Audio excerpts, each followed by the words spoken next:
Thanks for having me, Clay. You say this is not an impossible task, but this whole thing needs to be taken seriously. It's not an impossible task. It definitely it's difficult because the mainstream media, we're going to need help with them because they're just blanketing out there, hey, a Muslim ban on all Muslims, which isn't the case at all. There's 42 other nations. A third of the world's Muslims are in India, Pakistan, and Indonesia, none of which are affected by this. These are from war-torn countries where very violent ideologies come from, and there hasn't been a vetting process before this. The last administration, a lot of my friends that are lawmakers on Capitol Hill told us they were concerned because there's no process. Now they're just vetting it because it's difficult, but there's a certain part of the world where bad things are coming, where the Islamic State has admitted they're going to send people using our immigration system, and they're trying to figure. It's not a ban. It's a 90-day. They're vetting. So can the vetting work? How do you separate a terrorist from? We're hearing these stories. There's a diabetic grandma who can't get from Iraq to the United States, and this is really mean. How do you? Well, that is mean. And well, I'm saying, but people are picking out those stories to say the whole thing is. There needs to be. They need to look at certain things. A diabetic grandma is probably not a threat. The military-age male could be a threat.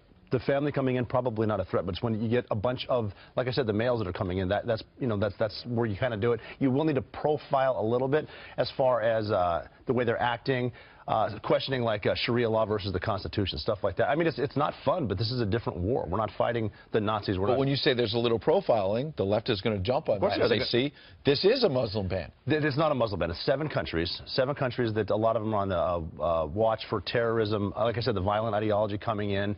And you need to, I mean, if my ancestors are from Ireland, and if we have a lot of problem with Irish terrorists, I would expect the same thing with them. But to that point then, Rob, you have 7, we've been talking about this morning, you have 7 countries, 3 of them that you could argue are not on there that should be, including Afghanistan, Saudi Arabia, Pakistan. You look at just most recently here in New York City, the Chelsea bombing in Orlando, that links back to Afghanistan. Why are they not on this list? I'm assuming they're starting off slow right now just because that's where a lot of the like they said, the Islamic State is there right now, a lot of Al-Qaeda, al-Nusra, stuff like that. And then when you get into Africa, Boko Haram type things like that, I don't think they can't blanket it yet. I'm assuming they're doing this to see how well it works, if they're stopping anything at all. And I hope they're smart about it. Like I said, the diabetic grandma, not a problem.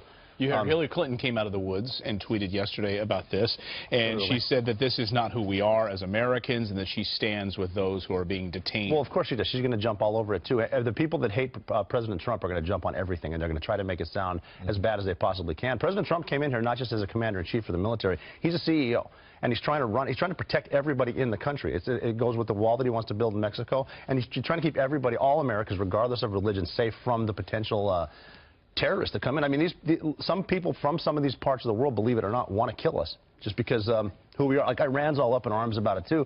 Their supreme leader, Ayatollah Khomeini, said that gender equality is the worst decision of Western thinking. And I mean, they're not exactly tip of the spear as far as treating people the right way. We heard yesterday from ISIS releasing a statement about Trump, saying that the world has given us the pig Trump, and we are going to use this as a rallying. They're going to try to use it as a rallying cry, but they don't have much time because right now Secretary Mattis at the Pentagon is coming up with a very light, very fast way to go crush them in Iraq, Syria. Well, we've also heard from Iran yesterday as well, from a beacon of human rights. Their president, they're talking about the wall. Lecturing us. They say today is not the time to erect walls between nations. They have forgotten that the Berlin Wall fell years ago. Yeah, this is coming from a country that will execute you for being a homosexual. They'll execute you for promiscuity.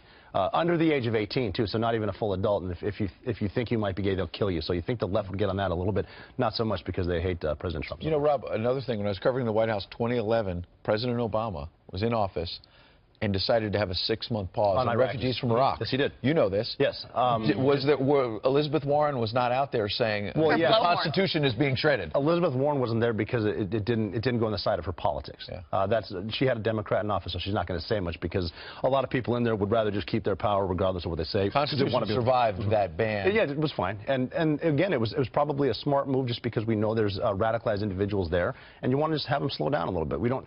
And there's nothing wrong with people staying in their country, too, to defend it, too. There's a lot, and there's refugees coming from countries that aren't necessarily have the civil war that Syria has, but they're taking advantage of our, we're still going to bring in 50,000 refugees. It's not like he stopped it. He just wants to see what's coming in, and I think it's smart. Press the pause button for a moment. Absolutely. Nothing wrong with that. All right.